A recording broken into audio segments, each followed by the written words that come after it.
Okay, this is Rick Johncow. I'm with the Project on Youth and Non-Military Opportunities.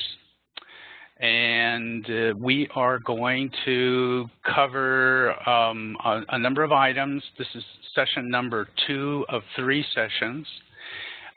Before we get into the agenda and I explain to you what we're going to cover today, I just want to acknowledge who the sponsors are of this particular webinar.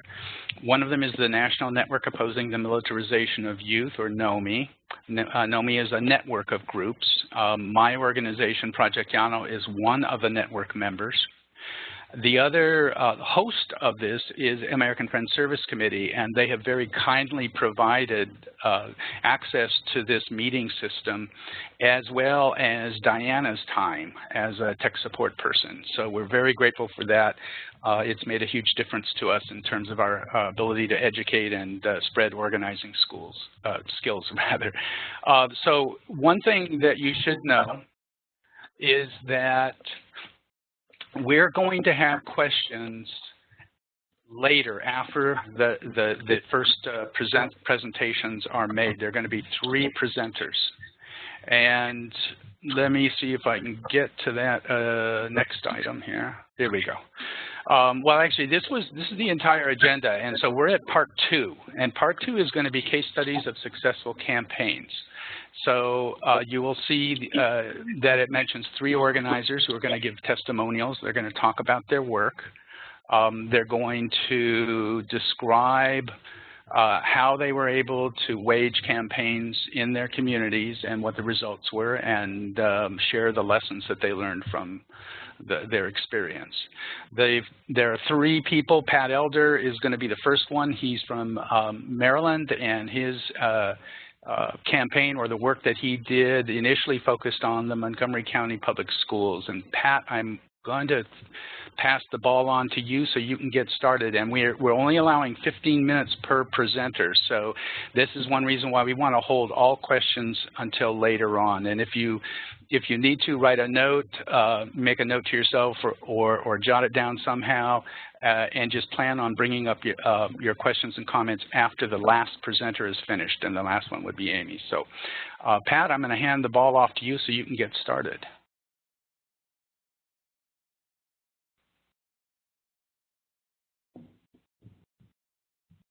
You'll need to unmute yourself. Okay. Everybody hear me there? Okie dokie. Well, thank you. I am the director of the National Coalition to Protect Student Privacy, and I was very instrumental in putting together a coalition back in 2005, and we ran a campaign in Montgomery County, Maryland, that lasted actually about 5 years. And Montgomery County, Maryland is a relatively wealthy suburb northwest of Washington, D.C., and it encompasses towns like Bethesda, Chevy Chase, and Potomac. So it's rather well-to-do and pretty darn dark blue as far as electoral politics are concerned. And it was a different time, too, you know. It was 2005 was 10 years ago, and there was a great deal of activism, and there still is quite a bit today. A group of, actually it was a group of almost 100 of us who came together, and we actually rented a library space, and it grew magnificently, and it encompassed people from various walks of life and various occupations who were concerned about the militarization of youth, especially in the public schools. So we sat down and we put together a list of things that we thought we would like to attack, and we went after it. And you know, this was a group mostly of white upper middle class older people. Come on, man. You know, most of us were 50 and older, and a lot of us had some political ties. So our first item, if you can see that, and if you can't, you know, just blow it up there, is that you know, all parents should be required to complete a form that includes opt-out language addressing the Elementary and Secondary Education Act, Section 9528. So if you Google ESEA, Section 9528, that's what we generically referring to as the No Child Left Behind Act. And so we went to the school people, and we were met cordially with an assistant superintendent, and I think about 6 or 7 of us were in on that meeting, and they didn't know about the opt-out law. I mean, when the attorney from the school system came in, then they were aware of it, but I mean, they hadn't acted on it yet. And gosh, that law was passed in the Bush administration's first year, I think it was 2001.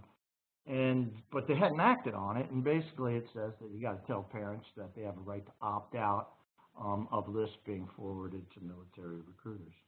So, so we said, well, you all ought to do that, and they did.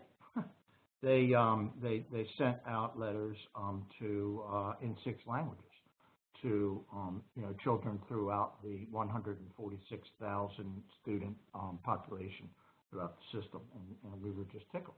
And there were copycat successes all around the state, especially in neighboring jurisdictions, especially on the progressive side of Maryland.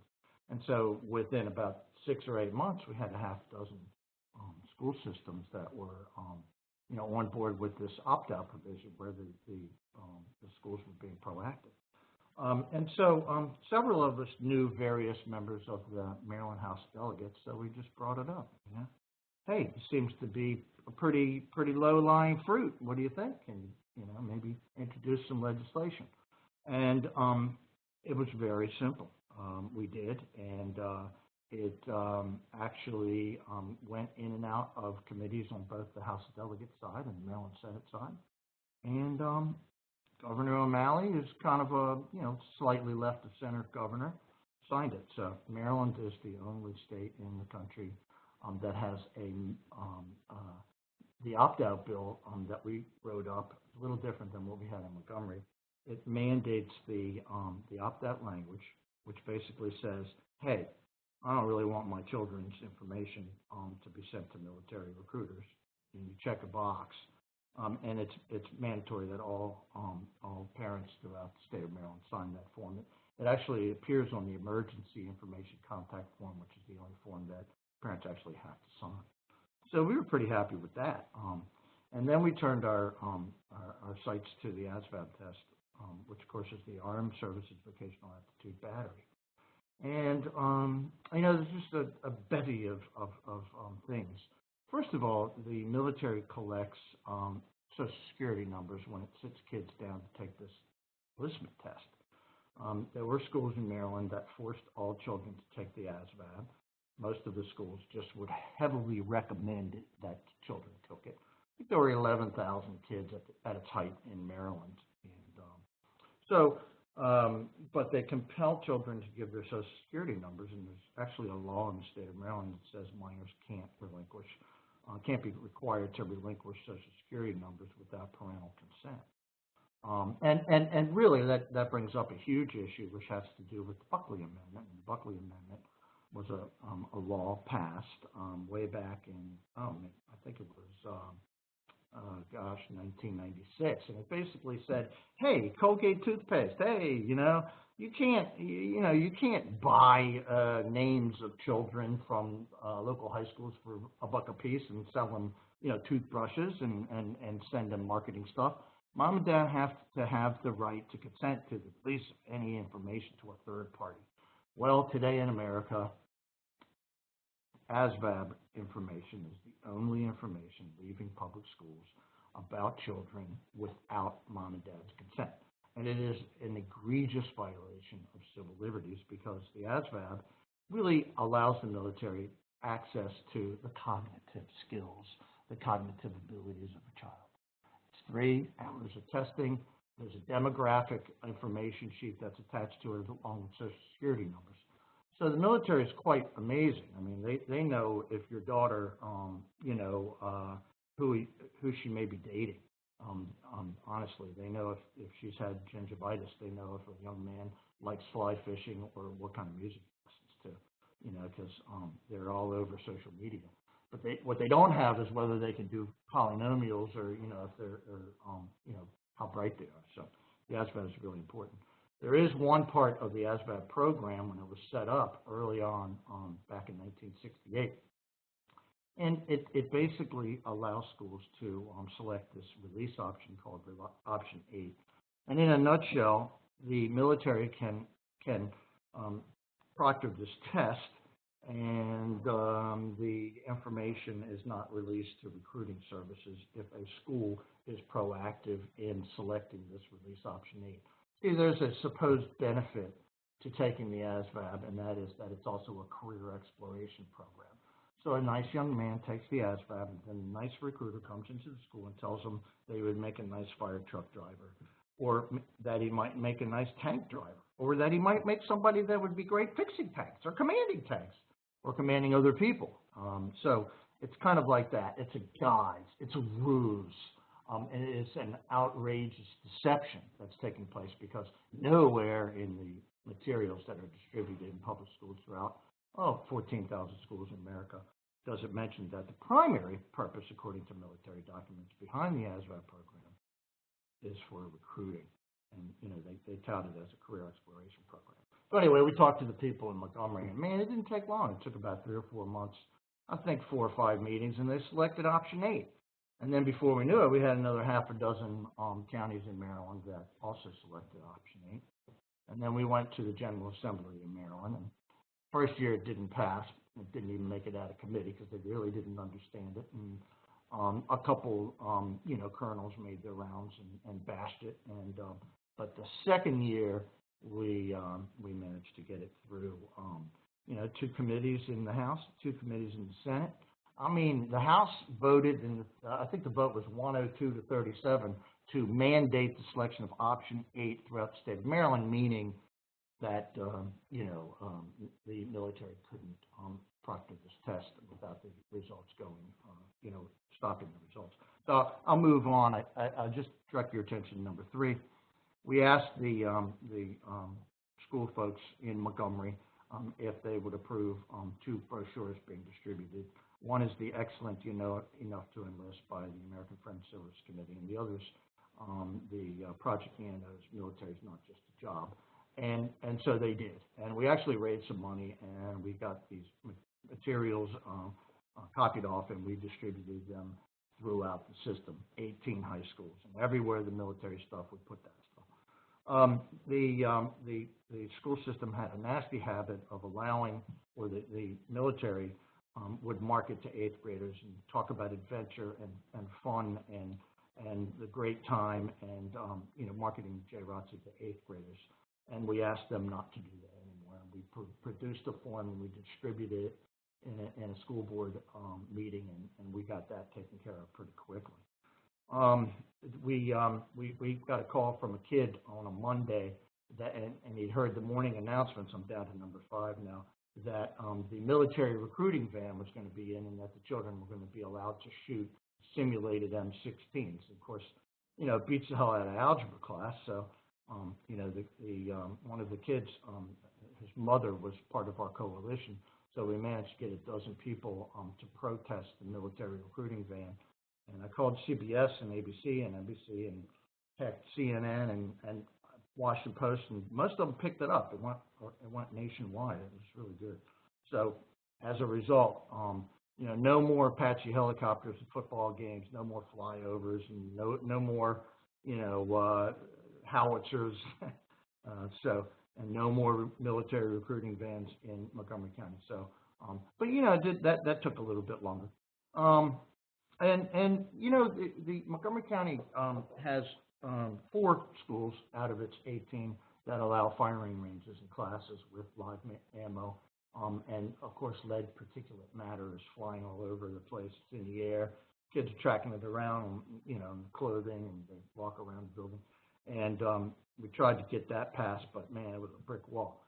And we're still working on it. In fact, you know, I talked to Representative Chris Van Hollen, who's actually running for U.S. Senate. I saw him on Saturday, and you know, he said he'd take a look at that. But you know, he was incredulous. He said, "What? They use classrooms?" I said, "Yeah, they've got a double history classroom that they open up, and in the next period they have world history class." So, you know, here's a U.S. congressman who's running for Senate, who didn't realize that, that there was a problem. So I think this is the lowest lying fruit. I would work on Asvab first, and then I would look at this. And you can contact me on plder@studentprivacy.org.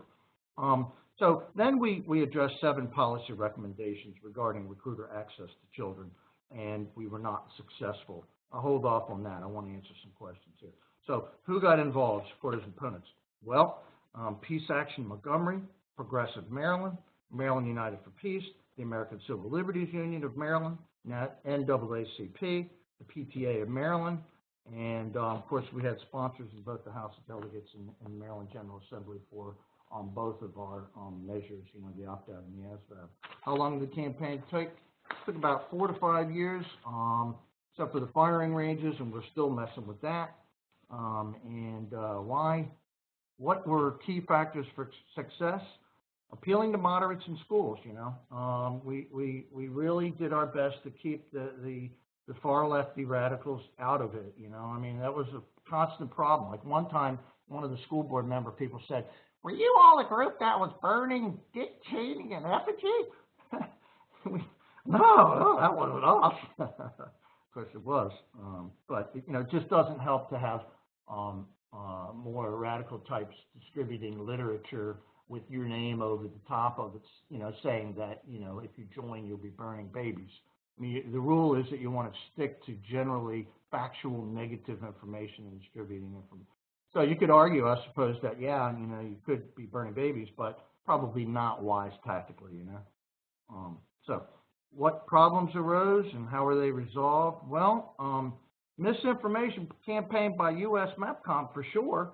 The United States Military Entrance Processing Command, these lieutenant colonels that run battalions are liars. And, Christopher Beveridge was the commander at Fort Meade in Maryland, and Lieutenant Colonel Coleman was the recruiter command in Connecticut. In Connecticut, we got a bill through both the Senate and the House by way huge margins, and it got shot down before it got to the floor by the Veterans Affairs Committee. The military shot it down, so that was very upsetting. But those letters are full of lies. So I don't know. Do I have any time left, you guys?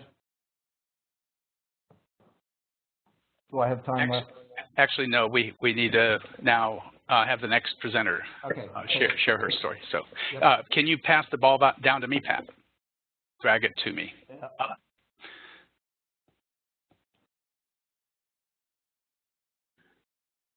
One more. Okay. Thank you. Yep. Yes, thanks very much. Okay, the next person we're going to hear from is Kate Connell. And Kate is somebody I've known actually quite a number of years because she started out in Austin, Texas, and helped form the counter-recruitment group there. But she is now living in Santa Barbara, California, and she is going to tell you about the campaign, recent campaign, it was just last year, that secured a policy in Santa Barbara. Kate, go ahead and unmute. Okay. Hi, everybody. And thank you, Rick and AFSC and NNOMY for hosting and sponsoring this program. Many of the essential parts about school policies have been detailed already in the last webinar and by Pat just now. What I'd like to try and focus on is more about what it took to get there as far as building up to it through communication with the schools, administrations, the school boards, as well, and the relationship building that came with that, and with using collaboration with students, parents, as well as administration, teachers, veterans, particularly people in Veterans for Peace, and the wider community. Just a little bit more background on me. I'm a parent of 2 teenagers. My son just graduated from high school, and my daughter is now a freshman here in Santa Barbara at Santa Barbara High School. And I'm also a member of the Santa Barbara Friends meeting, the Quakers, and I've been a part of Friends since I was a teenager. So let's see. this was a process, and it started more at the level that what happened basically was my son was a freshman in a class called Freshman Seminar, and a Marine, he came home one day and said, oh, I challenged this Marine recruiter who came to my freshman seminar about the Iraq War. And I was like, oh, that's great. And then I sort of went, what? There's a Marine in your freshman seminar class? Freshman seminar was brand new. They just were starting to use it at the high school, and it was sort of a life planning class where you did everything from learning how to balance a checkbook to planning the next 10 years of your life. And one of the things they did was have people come in and talk about their careers. So I, back and forth with the teacher, and I began, and I first just said, you know, I don't like that this happened. And she claimed that he wasn't a recruiter, he was just there speaking as a Marine. And I said, well, I want you to have an alternative point of view come in. And there was no progress in this. And eventually, another parent and I met with the assistant principal, who, after the discussion, said she was not going to have any people from the military come to that class. But still no progress was made of having somebody come in and give an alternative viewpoint. And finally it came the spring, and some parents and students, as well as another member from the Quaker meeting and a veteran, met with the principal. And what had been happening was the principal kept insisting that this alternative point of view person should come at the request of the students. And I said to him, well, are these military recruiters, were they invited by the students? And he kind of looked at me, and there was this, I want to claim that it was an expression of eureka, but basically from that point on, in a way, that principal became like another collaborator in making changes as far as recruiter access to students in the schools. And that's one of the things I want to emphasize, is that working with school administrators, with teachers, with school board members, I feel it's really important to not confront them as if they are promoting the military. I think the approach to take with schools and administrators is that they're there for the students. They have the students' best interests in mind, and that they're just lacking information. And because when I would ask the teachers or school board members, you know, is there a policy? What's the policy on regulating recruiters? They would cite No Child Left Behind, saying, well, we have to allow recruiters because we also want to have college recruiters, and there's this law that says that we have to allow them. What the information they didn't have was that they could regulate recruiter access, and as long as they treated all the recruiters the same way. And I think it's a really important information for them, that they know that they have this power, that they can take back control over their schools. And that's how I tried to treat it, that I wasn't coming in, and the groups, the other people that met with them, we weren't coming in to tell them exactly what to do. We were there as a resource. We were there to provide an alternative approach to having recruiters there. And, you know, at the same time of trying to see these administrators and teachers as collaborators in getting a policy for regulating recruiters, there's a mindset, there's a culture that accepts the military. One of the advantages we had with this principal is he had been the principal at the junior high where my son had just been, and he took over the job at the high school. He was brand new. He'd never been the principal at a high school level, so he was in the dark, and he admitted that. When I confronted him about all this, he polled the other high school principals to see, well, what's your policy? And surprise, surprise, none of them had a policy. They all just thought, no child left behind. We have to allow the recruiters. They show up whenever they want because they have the right. You know, I'm very intimidated by the military, by military personnel. Schools, I feel like, are also intimidated by them. let's see. I'm trying to get a lot of information in here. And I guess I should maybe show you some of these slides. One of the things we did, and I don't see it, but the slide of the teen cemetery, one of the things that existed in Santa Barbara already was something called Arlington West, which was a display of what they call the true costs of war, of crosses symbolizing military killed in action in Iraq and Afghanistan. And that had been going on for a few years when I got started working on this at my son's school. And one of the members of Veterans for Peace, Gilbert Robledo, had created a teen cemetery that was just representing 18 and 19-year-olds killed in action that he'd been displaying at the City College. And I asked him, you know, I think this would be great to do at the high school. And what I think is important about that was just that, you know, finally we got an alternative. This was the result of this meeting also. We got an alternative point of view by showing this cemetery. And it was a visual for the students and the administration to show them, well, this is what we're signing these kids up for. This is potentially what could happen to any of these students if they join the military. So they need to, you know, there needs to be some rules and regs about this. So let's see. People involved. Okay, this is what I think is also really important, is to try not to work solo, to somehow collaborate. And there's so many resources. I mean, Project Yano has so many resources, and I think, and Rick was a great person to communicate with, as well as War Resisters League, American Friends Service Committee, and to look for local groups, like sound like Pat worked with a lot of groups there.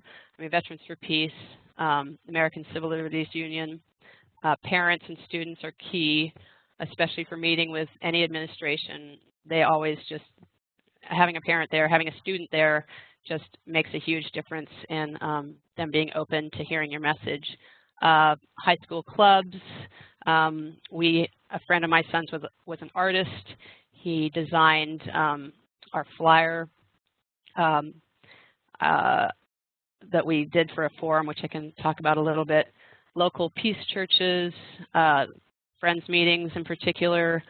Okay, here's the slide. This was the memorial that's specifically for the teen dead, the 18 and 19-year-olds.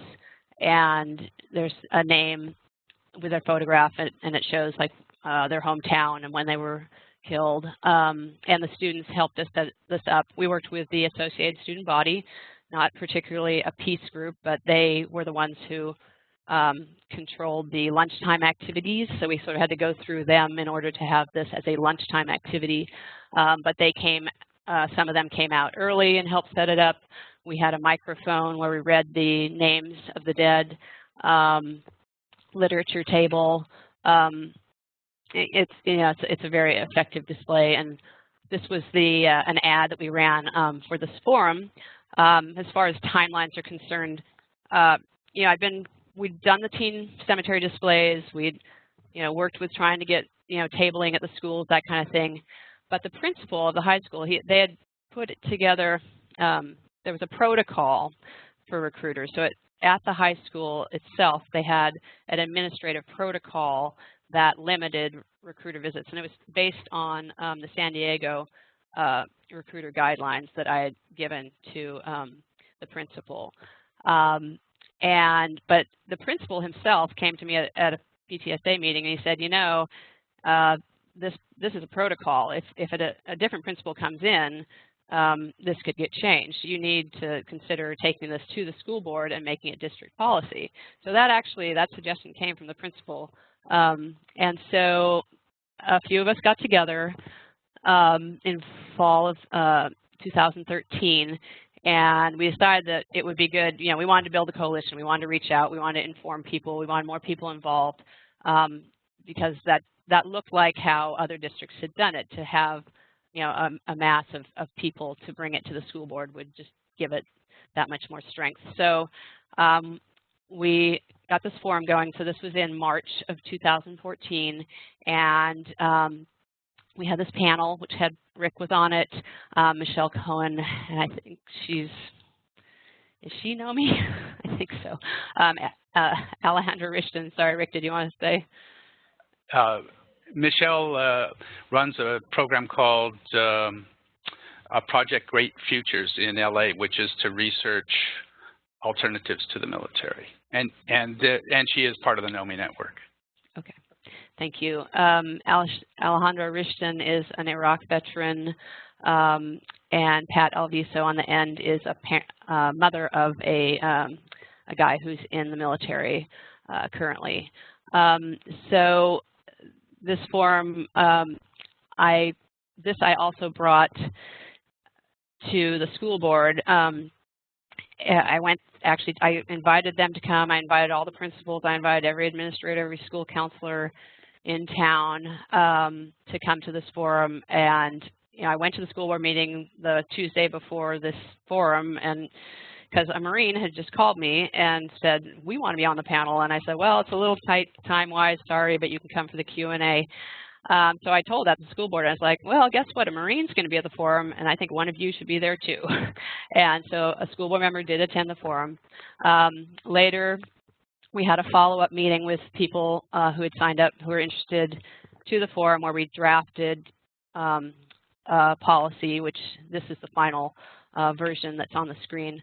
And then a couple parents and a student met with that draft, met with 2 school board members and presented them with it. And they were pretty enthusiastic and said, I think, the president said, I think we can get this passed before the next school year starts. I was kind of feeling like pulling on the reins, but the enthusiasm kind of overwhelmed me. I was seeing, oh, my daughter's going to be a freshman. I've got, 5 more years to get this passed. I didn't really want to stress about it. I wanted everybody to be as engaged as possible. The protocol was already there. And I didn't think any of those administrators were going to leave anytime soon. So just coming back to this, I feel that it's important to get people engaged in order for the policy to be enforced. If people don't have any ownership of it, they're not going to be as interested. It's kind of like the military, this hierarchical thing. I didn't want it to be a top-down thing where, oh, here's what you're going to do. I wanted there to be some engagement, which in fact happened. The draft that we gave them, she passed on the superintendent. He showed it to all the high school principals. They did their input. And in 2 stages, I don't think I have time to go into all the details, it was presented in what's called a consent agenda in July, and then as an action item in October, which is when it was a few changes made, but it was passed unanimously. Rick, do you think that pretty much wraps it up? I can address the questions. I think we'll have maybe a few minutes after Amy, and we can hear questions from the group, and also you can add more at that point. But we should probably move on to Amy now. Yeah. So Amy Wagner is in New York City. She's with the Youth Activists, Youth Allies Network. She's been doing this work a long time, and she has brought a number of documents to show you to illustrate the campaign that they waged there. So I'm going to turn it over to Amy now. And Amy, you will have the ball, so you can pull down the documents that you would like people to see. Amy looks like she just actually got disconnected, so let's give her just a second to call back, and she'll be in. Okay. Kate, maybe you could, while we're waiting, you could throw out an answer to this question. What do you think were the key factors for your success in Santa Barbara? Okay. Let's see. Well, we had a great template in San Diego's policy. I will say that. We basically took your policy and made some additions and changes. Let's see. Success. A lot of conversations. The fact that parents and students were involved. I think, having this principal who was definitely supportive. it's hard to say. I think that's one of the things that there's this legacy. There's so many school policies now, and we kept citing that. You know, LA has a policy, San Francisco has a policy, San Diego, Chicago, New York. Why doesn't Santa Barbara? You know, so it was kind of like, you know, getting them to speak up, to take action, holding them accountable, just a constant vigilance with it. I think it would have, you know, if I was to do it again, just thinking about that kind of thing, it would have been nice to have maybe a group like what it sounds like Pat had, an actual distinct organization that maybe we even had an intern helping us, because it started to be, you know, if my life took over or if somebody else's life took over, you know, all of a sudden there was no communication. So I think, you know, the success is that there was engagement with a lot of different parties, and the fact that we had these great resources. I did want to say also that people should know that there are all these resources. I mean, I'm totally happy to receive questions, and I would think that Pat and Amy, I can't speak for you guys, but you know, it's good to check in with people and say, well, did I do something wrong? You know, just that kind of thing.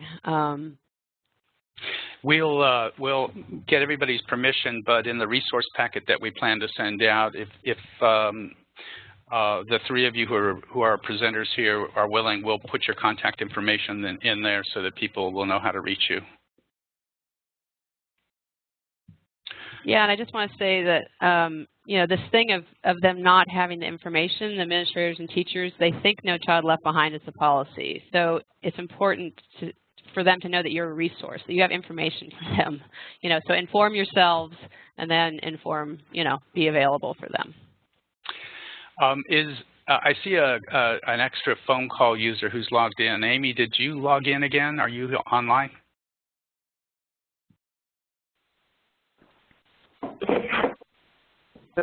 Can you hear me now?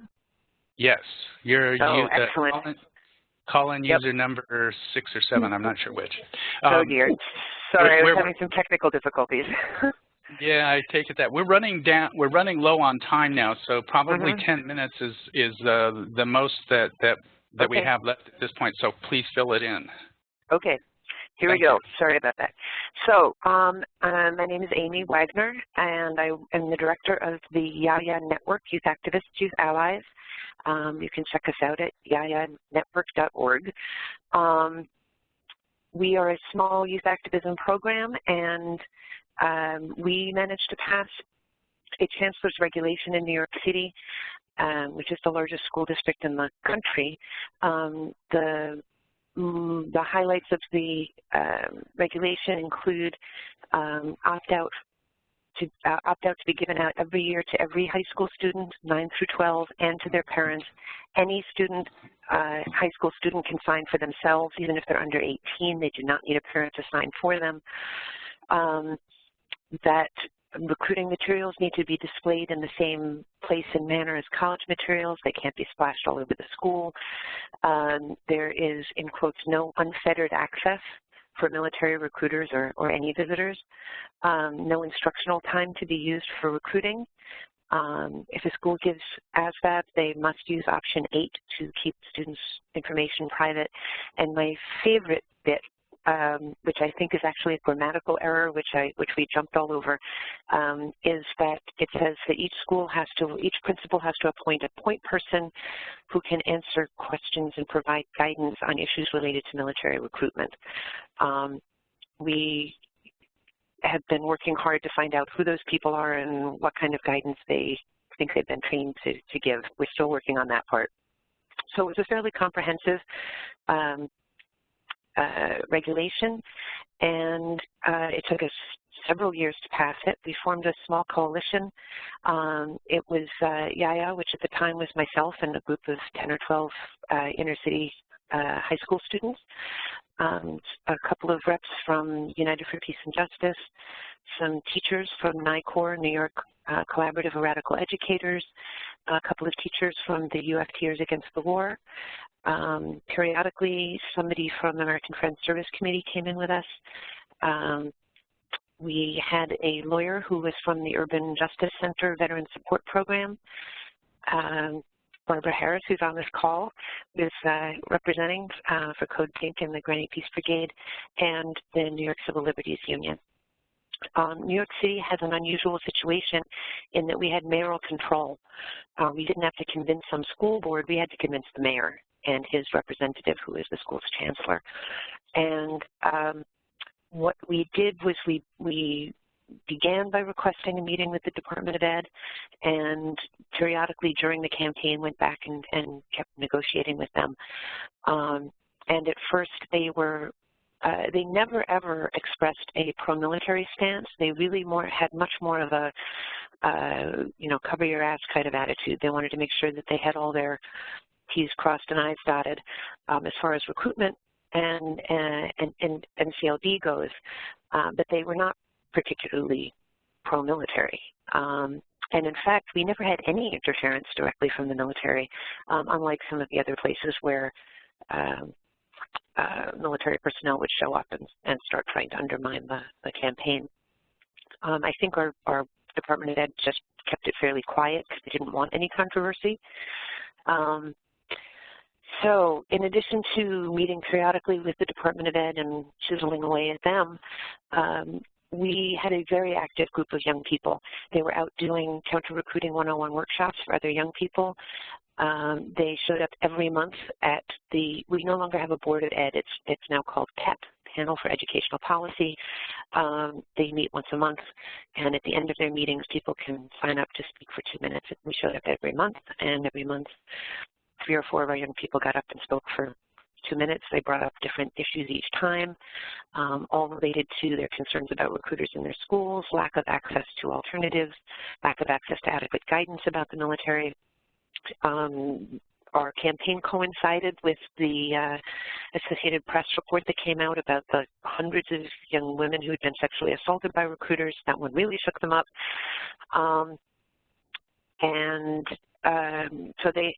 So while they would speak, the entire audience full of folks who had showed up to the board meetings for their own purposes, parents and teachers and so on, would also be educated, and they would usually be applauding our young people. So it really made it clear to the panel that when parents and teachers were educated about this, that they supported us.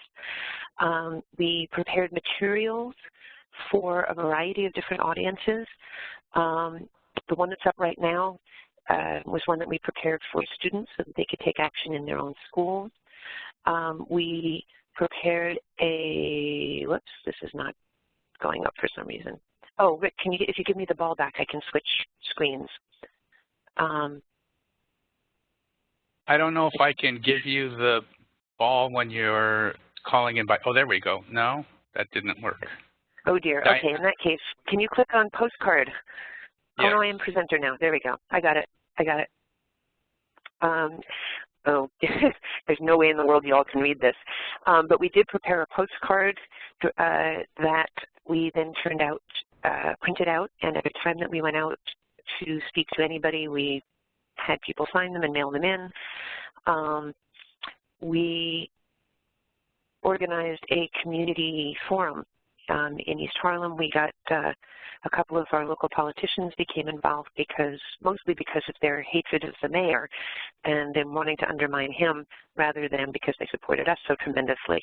But when we reached out for this community forum, we were very careful to try to bring out people who are not the usual suspects. So rather than phrasing it as, come out and learn about aggressive military recruiting in our schools, we phrased it as, who's providing guidance to your kids? And, what alternatives are they getting access to? And is that information accurate? And your kids should be able to do whatever they want after school and when they're done. So we were careful to try to depoliticize it in order to bring in parents that might not otherwise have come out for a political event. We also we reached out to the teachers union. We held a forum at the UFT. We got ourselves onto the agenda of a meeting of the Guidance Counselors Union, and our young people did a really brief kind of read through some of the most horrifying parts of the military contract and said, you know, if you're providing guidance to people, you need to be aware that it says, I understand I'm not guaranteed anything regardless of what it says in the contract. And they were appalled at that, and it was helpful in terms of engaging them to want to learn more. We then prepared a very detailed, as in little tiny print as you can see there, kind of an FAQ for guidance counselors specifically that answered some of their questions about what was included in an enlistment document, and were people entitled to, were people guaranteed college money, and anything in particular that young women should be concerned about. We then, whoops, too soon for that one. We're just about out of time anyway, so. Okay. Okay, so anyways, we used, as you can see, a whole variety of materials. They were directed at different audiences. We held a career fair, an alternative to military career fair. One of the things that made a huge difference to us was having NYCLU involved. Also, because they're a powerhouse in New York, they brought in the participation of the borough president. And that finally got the Board of Ed to the table. The downside to that was that the borough president of the NYCLU then kicked us to the curb and took the credit for the whole thing. And our attitude at that point was, we don't really care as long as it's passed. Our big problem since then has been in getting it actually implemented and carried out. And the thing we would have done differently, the Board of Ed, it was clear that they really wanted the whole thing kept quiet. They didn't want blowback from the military, and we went along with that. And what we would have done differently instead would have been to do a big publicity splash, making sure that parents, students, and teachers were all really, and administrators were aware of the Chancellor's Reg and all that it contained. And the last thing I wanted to throw out is that when we get off, y'all should check out a website that's nycdoe.info, which we developed specifically to help schools to implement the regulation. And that's what I have to say. Thank you very much. We got a little bit behind here, so there is time for a few questions. If anyone has them specifically for these three organizers, and they should be questions about their campaigns and how they got their policies passed. If you have a question, raise your hand, click the little raise hand button, and unmute yourself so that we'll be able to hear you, and I will call on you. Anyone?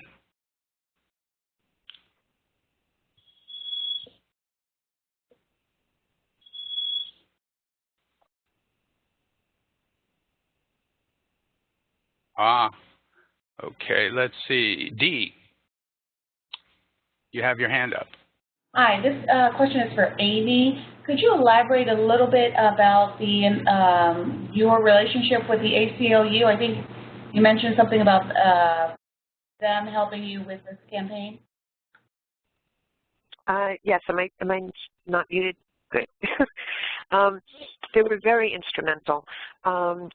They really are a powerhouse here in New York. So when they were the ones who called on the DOE, we were able to get meetings. When we were the ones who called, we got the blow off, and that was very important.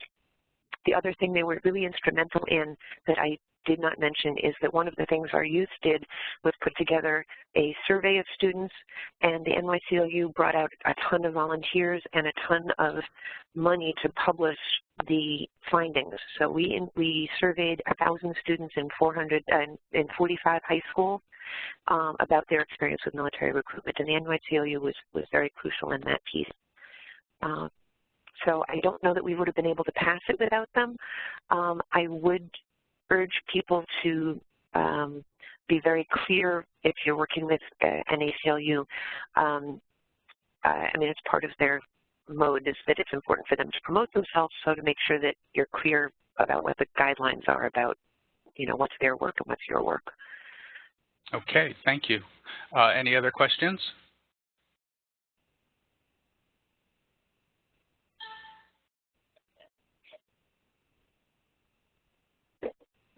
I'm not seeing anyone unless somebody sent a chat. Let me look here. Let's see, here we go. This is from Tim. My question is what help have the three of you had from anti-war veterans organizations? And I'm assuming you meant you heard that Vets for Peace once was involved in this. Anyone? This is Amy again.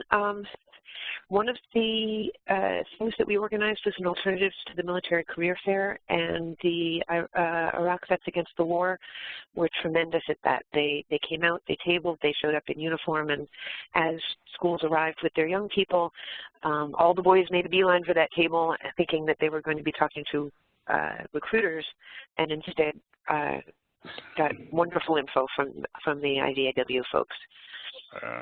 Kate, you had a response? Yeah, veterans from Veterans for Peace were involved in every stage of this process, testifying before the school board, helping draft policy. Also, the Veterans for Peace and the Friends meeting both gave money to help pay for ads. And that's another thing to think about too, is that, financial. Some of this does take some money, so that's another reason to collaborate with other groups.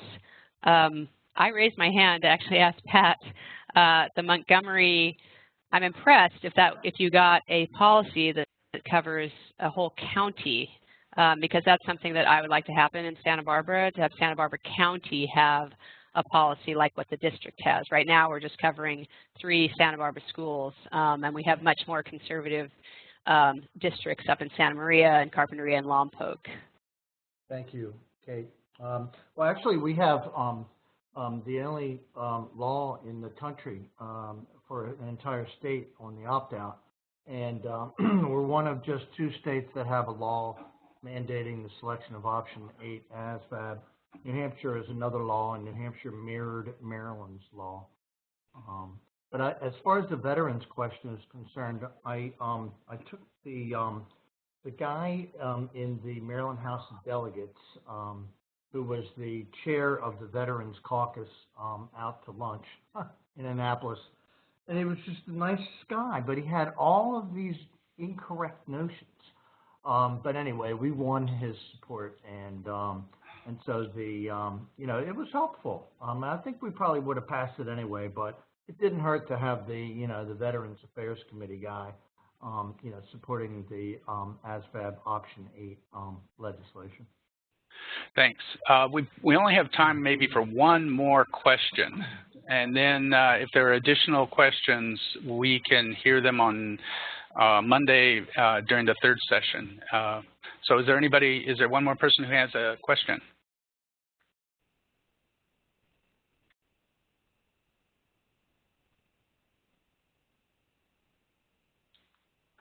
If not, then let's see. We are going to go to the very last 2 slides. Well, actually, the last slide. Please remember that you can always contact us. Like I said, I will get everyone's permission. We'll put contact numbers in the resource packet. We're very appreciative that you all came to this. I think everybody here probably is hoping at some point to actually launch some kind of a campaign or do some kind of action that will result in a policy change, and that's the whole purpose of this webinar. So we'll talk some more about this on Monday, and on Monday we'll also talk about possible other ways to approach the issue from a policy standpoint, that is state policy, for example. And the other thing is, because we did not bring it up very often here, I think we should maybe take some time on Monday to talk a little bit about junior ROTC, because there are some policy level actions that you can take to have an impact on JROTC, and so Monday we should, hopefully we'll have the time and we'll be able to go into that. Anyway, thank you all very much for being here. That brings us to the end of this webinar, and I hope you all have a good weekend. Thank you.